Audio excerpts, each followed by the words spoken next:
बाड़े भूत वापरेत अगरा सखिया आजू आइल बा ओ आजू आइल बा महादेव के बारात सखिया ओ बाड़े भूत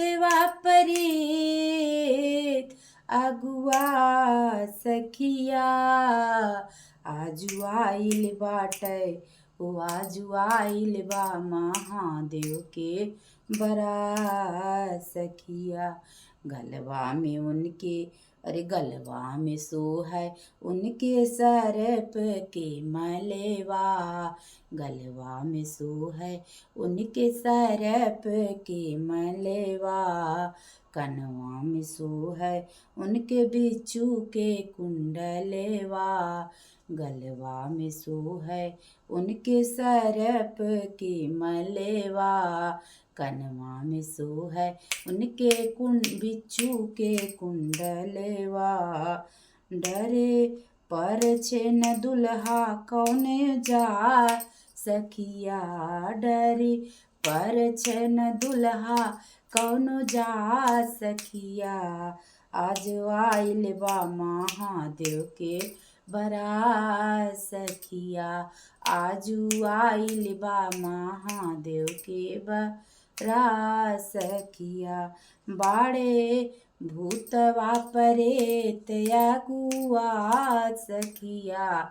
आजू आइल बा महादेव के बरात सखिया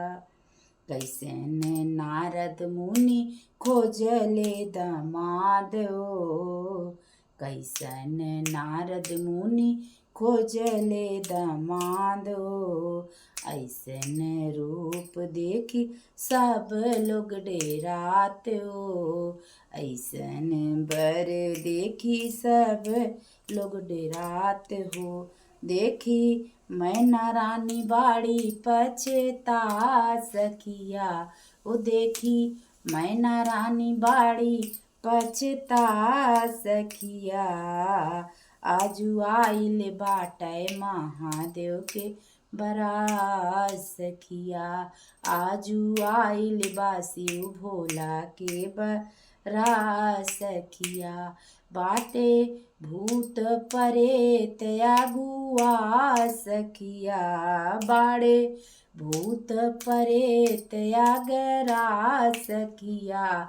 आजू आइल बा शिव भोले के बरात सखिया फूटल रहे गौरा रानी के करमवा फूटल रहे गौरा रानी के करमवा हमरे गौरा के करमवा हमरे बेटी के करमवा मिली गईले भोला बउरहवा सजनेवा बसहा चढ़ी भोले बाबा मुसुका सखिया बसहा चढ़ी भोले बाबा मुसुका सखिया आज आइल बा शिव भोला के बरात सखिया